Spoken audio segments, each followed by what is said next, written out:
احد پہاڑ ہم سے پیار کرتا ہے، ہم اس سے پیار کرتے ہیں. ذرا بلند آواز سے کہتے سبحان اللہ. انسان تو انسان، یہ جو پہاڑ ہے یہ بھی حضور سے پیار فرما. اور بتا کون رہے؟ سارے نبیوں کے سردار.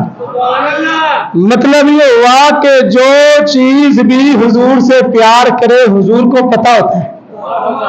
بتانا نہیں پڑتا جی میں بھی عاشق رسول ہوں، میں بھی محبت کرتا ہوں، بتانا نہیں پڑتا، بلکہ حضور جانتے ہیں. حضور جانتے ہیں کہ میرا کون سا غلام مجھ سے پیار کرتا ہے. جب پہاڑوں کو حضور جانتے ہیں تو انسانوں کو بھی تو حضور جانتے ہیں. تو احد پہاڑ کے بارے میں نبی پاک صلی اللہ علیہ وسلم نے فرمایا کہ احد پہاڑ یہ مجھ سے پیار کرتا ہے، میں بھی اس سے پیار کرتا ہوں. اب اس پہاڑ کے دامن میں غزوہ احد ہوا. غزوہ احد کیوں ہوا اس کی وجہ بھی سن لیجئے. 1 سال پہلے غزوہ بدر ہوا تھا.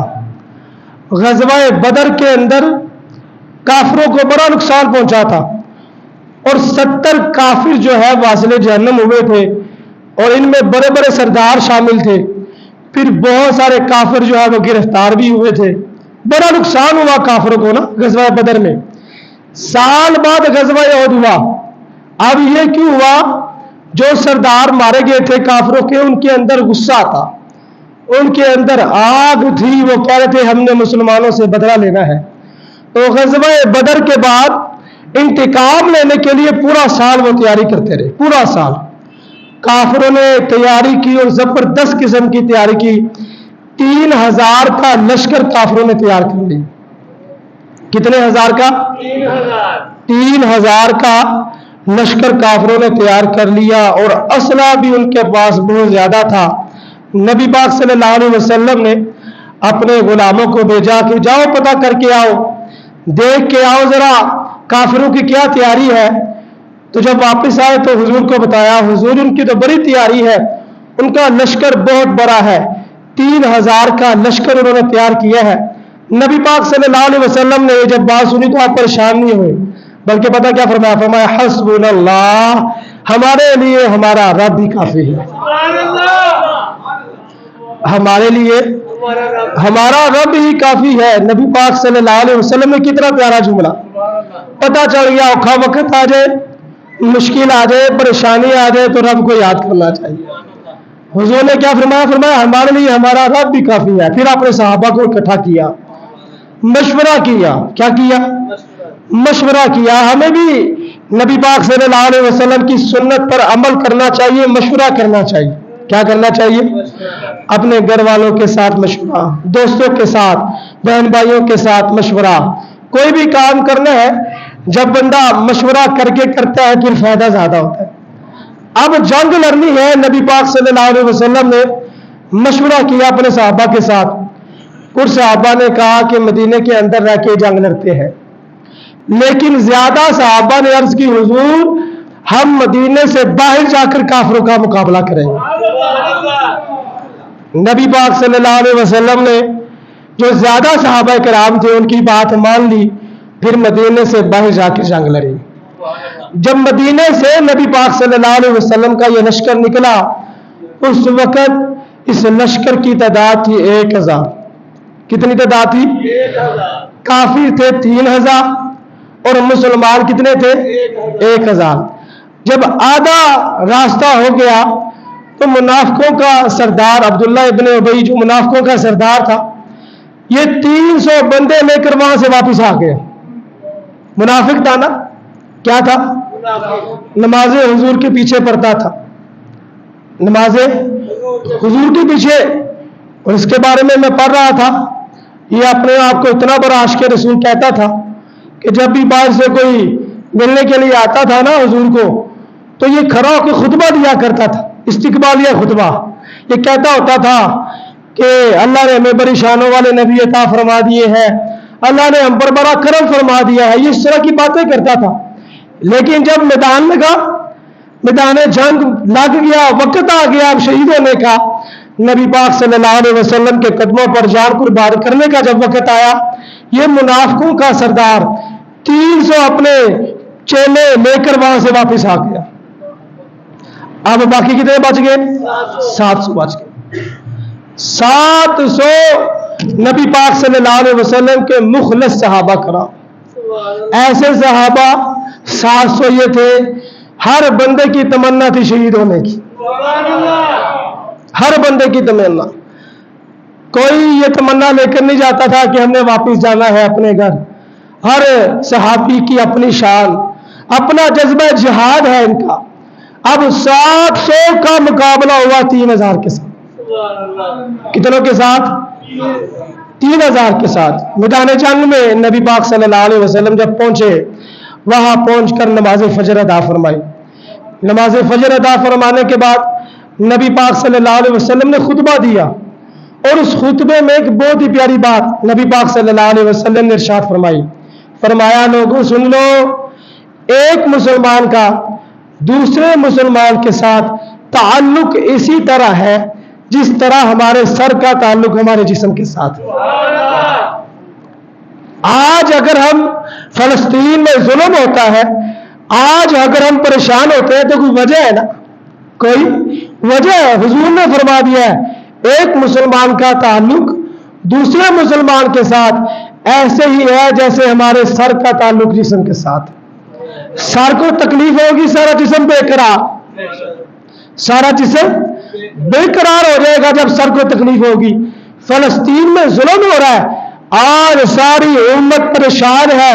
کیوں پریشان ہے؟ اس لیے کہ سر کا جسم ہے تعلق کے ساتھ، سر کا جسم کے ساتھ تعلق ہے نا. اس وجہ سے آج امت مسلمہ پریشان ہے. اور غزوہ احد کے موقع پر نبی پاک صلی اللہ علیہ وسلم نے یہ خطبے میں فرمایا، خطبہ دیا، نماز پڑھنے کی بات کی، روزہ رکھنے کا حکم دیا. پھر جب خطبہ دے دیا، جنگ شروع ہو گئی. پھر وہی کام ہوا کہ نبی پاک صلی اللہ علیہ وسلم کے صحابہ نے کافروں کو لتاڑ کے رکھ دیا. ہر موقع پر سرکار کے صحابہ تو بھی صحابہ ہے نا. صحابہ وہ صحابہ جن کی ہر صبح عید ہوتی تھی، خدا کا قرب حاصل تھا، نبی کی دید ہوتی تھی. اب صحابہ تو بھی صحابہ ہے، انہوں نے لتاڑ کے رکھ دیا، کافر بھاگنا شروع ہو گئے. اب سنیے ذرا، مسئلہ یہ ہے کہ اللہ ہر حالت پر رکھ کے بندے کو آزماتا ہے. کبھی خوشی دے کر آزماتا ہے، کبھی غم کے ذریعے آزماتا ہے، کبھی فتح کے ذریعے آزماتا ہے، کبھی شہادتوں کے ذریعے آزماتا ہے. اب ہوا کیا؟ اب ہوا یہ کہ پہاڑ کی ایک چوٹی پر کچھ صحابہ کو حضور نے مقرر فرمایا جب تک میں نہ کہوں یہاں سے واپس نہیں آنا. اب جب جنگ شروع ہوئی، کافر بھاگنا شروع ہو گئے. مسلمانوں کا فاتحانہ انداز تھا. یہ جو پہاڑ کی چوٹی پر صحابہ تھے، یہ سمجھے فتح ہو گئی. یہ کیا سمجھے؟ فتح ہو گئی ہے، ہم جنگ جیت چکے ہیں.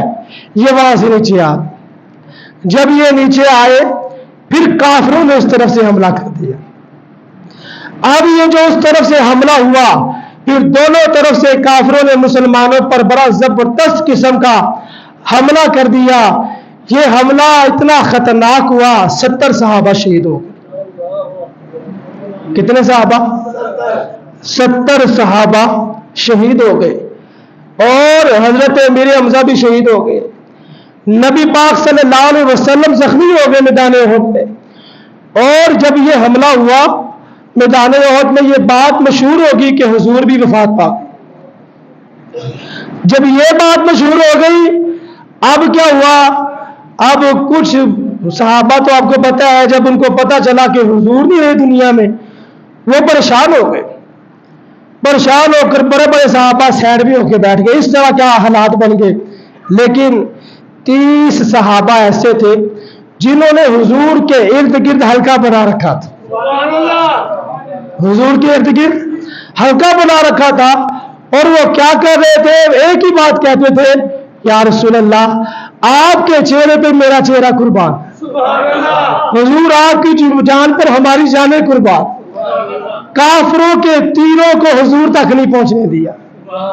کافروں کے تیروں کو حضور تک نہیں پہنچنے دیا. اور حضرت طلحہ تو حضور کے آگے کھڑے ہو گئے.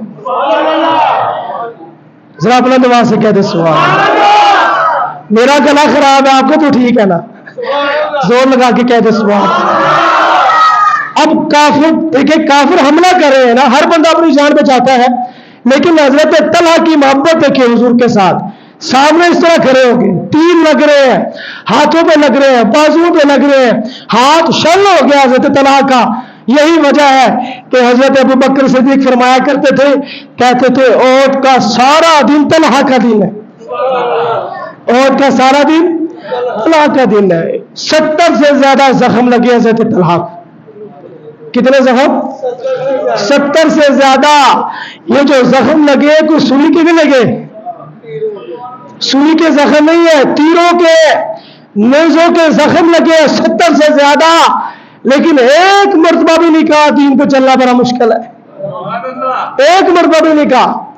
آج ہم سے نماز نہیں پڑھی جاتی، آج گرمیوں میں روزے آتے ہم سے روزے نہیں رکھے جاتے، ہم کہتے ہیں دین پہ چلنا بڑا مشکل ہے۔ 70 زخم لگے حضرت طلحہ کو، ایک مرتبہ بھی نہیں کہا دین پہ چلنا مشکل، بلکہ پتہ کیا کہا؟ 70 زخم لگے، زخم لگنے کے بعد کہتے ہیں رب کعبہ کی قسم میں بازی جیت گیا،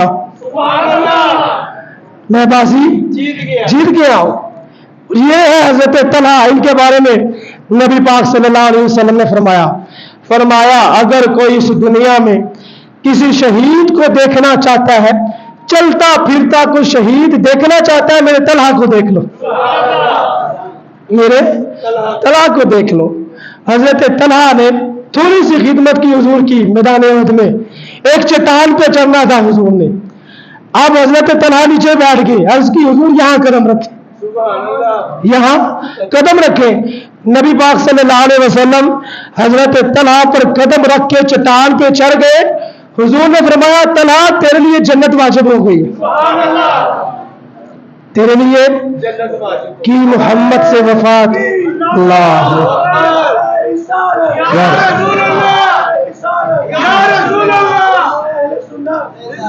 کی محمد سے وفات، تو نے تو ہم تیرے ہے، یہ جہاں چیز ہے کیا لوح و قلم تیرے ہے۔ تو جو بندہ بھی حضور سے پیار کرتا ہے، حضور سے وفا کرتا ہے، حضور کی خدمت کرتا ہے، اللہ کتنی شانیں عطا فرماتا ہے، کتنی شانیں عطا فرماتا ہے۔ 70 زخم لگے، میدان جنگ میں بے ہوش پڑے ہیں حضرت طلحہ۔ حضرت ابو بکر صدیق آئے، تلاش کرتے کرتے اند پہ جب ان کو تلاش کیا، ان کا سارا چہرہ خون سے بھرا ہوا ہے۔ آج ہم نے دین کی خاطر مارے نہیں کھائی، ہم نے ایک نیزہ بھی دین کی خاطر نہیں کھایا، ایک تلوار بھی دین کی خاطر ہمیں نہیں لگی۔ یہاں دیکھیں اب سارا چہرہ خون سے بھرا ہوا ہے، بے ہوش ہے۔ حضرت ابو بکر صدیق پانی ڈالتے ہیں، ہوش میں لاتے ہیں، حال چال پوچھتے ہیں۔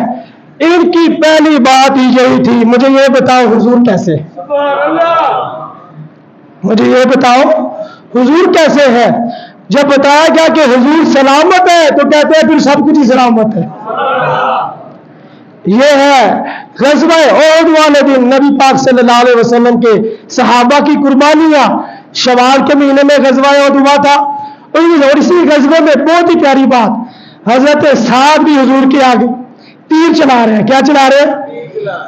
اور اتنے خوبصورت انداز میں تیر چلا رہے ہیں، ایسے بہترین انداز میں تیر چلا رہے ہیں کہ نبی پاک صلی اللہ علیہ وسلم نے جب دیکھا فرمایا اے سعد تیر چلاؤ، میرے ماں باپ تم پہ قربان۔ اللہ اللہ، کم و بیش 1,24,000 صحابہ، حضرت سعد کو یہ مقام مل گیا۔ ساری دنیا کہتی ہے میں صدقے یا رسول اللہ، ساری دنیا کہتی ہے یا رسول اللہ میں آپ پر قربان۔ ہر بندہ، ہر عاشق رسول یہی کہتا ہے میرے ماں باپ آپ پر قربان، لیکن یہاں پر حضرت سعد کو حضور نے فرمایا میرے ماں باپ تجھ پہ قربان۔ تو یہ ہے نبی پاک صلی اللہ علیہ وسلم کے غلاموں کا انداز، کتنا پیارا انداز ہے، کتنی محبت کی ہے، لیکن ایک مرتبہ بھی نہیں کہا دین پہ چلنا بڑا مشکل ہے۔ آج ہم 5 نمازیں بھی نہیں پڑھتے، کہتے ہیں دین پہ چلنا بڑا مشکل ہے۔ دین پہ چلے حضور کے صحابہ، نبی پاک صلی اللہ علیہ وسلم کے ایک بہت ہی پیارے صحابی ہیں، ان کا نام ہے حضرت حنظلہ۔ کیا نام ہے؟ کیا نام ہے؟ حضرت حنظلہ نام ہے ان کا، بہت پیارے صحابی. شادی ہوگی، 18 سال عمر حضرت حنظلہ کی، اور شادی کی پہلی رات صبح کے وقت اعلان ہوا الجہاد الجہاد، جہاد کا وقت ہو گیا ہے. حضور نے حکم دیا آ جاؤ جہاد کرنے کے لیے. اب غزوہ احد ہونا تھا، شادی کی پہلی رات ہے، صبح نہانا بھی ہے، غسل بھی کرنا ہے، غسل فرض ہو چکا ہے. اب یہ سوچ رہے ہیں کہ غسل کروں یا پھر میدان جنگ میں جاؤں، غسل کروں یا میدان جنگ میں جاؤں. انہوں نے پھر جب اپنے دل سے پوچھا، آپ کو پتا پھر عشق اپنے فیصلے کرنے میں بڑا دلیر ہوتا ہے. محبت کی سرکار کے صحابہ نے لیوا یہ نہیں کہا کہ 2 منٹ لگنے ہیں، 5 منٹ لگنے ہیں، نہا لیتا ہوں، غسل کر لیتا ہوں، پھر جاتا ہوں. نہیں ہوتے علم دا سکہ نہیں چلتا، جتنے عشق ہو رہا نہیں رہا ہے. جہاں عشق ہوتا ہے نا وہاں بھی علم کا سکہ نہیں چلتا. اب کیا ہوا، انہوں نے غسل نہیں کیا، فوراً میدان جنگ کی طرف نکل پڑے، فوراً میدان جنگ کی طرف نکل پڑے، اور لڑتے شہید ہو گئے. پھر میدان جنگ میں غسل نہیں کیا. رب یہ چاہتا تھا کہ ٹھیک ہے غسل نہیں کیا، دنیا کے پانی کے ساتھ ہم تمہیں حوض کوثر کے ساتھ غسل دیں گے. اللہ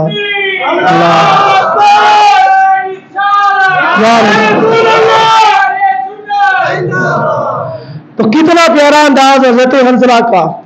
غسل نہیں کیا. آج ہم بہانے بناتے ہیں، میرے پاس ٹائم نہیں ہے، میں نے دکان پہ جانا ہے، میں نے کاروبار کرنا ہے، میں نے فلاں کام کرنا ہے، دین کے لیے میرے پاس ٹائم نہیں ہے. صحابہ کی دیکھے کیسا انداز تھا. شادی ہوئی، 18 سال عمر ہے، شادی کی پہلی رات ہے، نہ ماں نے روکا نہ باپ نے روکا، کسی نے نہیں روکا، بلکہ سارے چاہتے تھے کہ بات ہو تو بس حضور کی بات، جو حضور فرما دے بس وہی ہونا ہے. حضور نے فرما دیا آ جاؤ جہاد کی طرف، چلو بھی جہاد کی طرف چلیں گے. اب ملا کیا، حضرت حنظلہ لڑتے شہید ہو گئے. شہید ہونے کے بعد میدان جنگ میں جب ان کی لاش کو تلاش کیا گیا، لاش نہیں مل رہی، لاش نہیں مل رہی. نبی پاک صلی اللہ علیہ وسلم نے آسمانوں کی طرف دیکھا، فرمایا ہے میرے صحابہ تم حنظلہ کو زمین پر تلاش کر رہے ہو، اس کو تو حوض کوثر کے پانی سے آسمانوں پر غسل دیا جا رہا ہے. اللہ، حضور کا حکم مانا، حضور کی بات مانی، کتنا بڑا مرتبہ مل گیا، کتنا بڑا مقام مل گیا. اگر نہا کے آتے یہ مقام نہیں ملنا تھا. اسی وقت نکل پڑے، اللہ نے کتنی شان عطا فرما دی، کتنی کرم نوازیاں فرما دی. صحابہ کہتے ہیں ہم نے دیکھا جب حضرت حنظلہ کی لاش زمین پر آئی، ان کے جسم سے پانی ایسے ٹپک رہا تھا جیسے موتی کے قطرے ٹپکتے. کس نے غسل دیا؟ فرشتوں نے غسل دیا. کس نے غسل دیا؟ کیوں غسل دیا؟ کہ محمد سے وفا تو نے تو ہم تیرے ہیں. اللہ اللہ، کی محمد سے وفا تو نے تو ہم تیرے ہیں، یہ جہاں چیز ہے کیا لوح و قلم تیرے. پھر فرشتے غسل دینے کے لیے آ جاتے ہیں. آج ہمارے ہاں کوئی بندہ فوت ہو جائے، غسل دینے والا بندہ تلاش کیا جاتا ہے، ملتا ہی نہیں ہے. پورے خاندان میں غسل دینے والا بندہ نہیں ملتا. کبھی کسی قاری صاحب کو فون، کبھی کسی قاری صاحب کو فون. لیکن یہاں دیکھیں جب بندہ حضور کے ساتھ وفا کرتا ہے پھر فرشتے غسل دے دیتے ہیں. کون غسل دیتے ہیں جی؟ فرشتے غسل دیتے ہیں. کیوں؟ اس لیے کہ انہوں نے اپنی جانوں کو حضور کے قدموں پہ قربان کر دیا. تو میرے بھائیوں، غزوہ احد یہ بھی ایک سخت آزمائش تھی مسلمانوں پر. ایسی آزمائش تھی کہ کافروں نے میدان جنگ میں نعرے لگا دیے تھے. کافر یہ سمجھ رہے تھے کہ سارے مسلمان ختم ہو گئے ہیں، کافر یہ سمجھ رہے تھے. لیکن بعد میں پھر اللہ نے اسلام کو عزت عطا فرما. آج غزہ کے اندر، فلسطین کے اندر کافر ظلم کر کے یہ سمجھ رہے ہیں کہ ہم اسلام کو ختم کر دیں گے. نہیں، ایک وقت آئے گا کہ یہی جگہ اسلام کا قلعہ بن جائے. اب ہم نے کیا کرنا ہے؟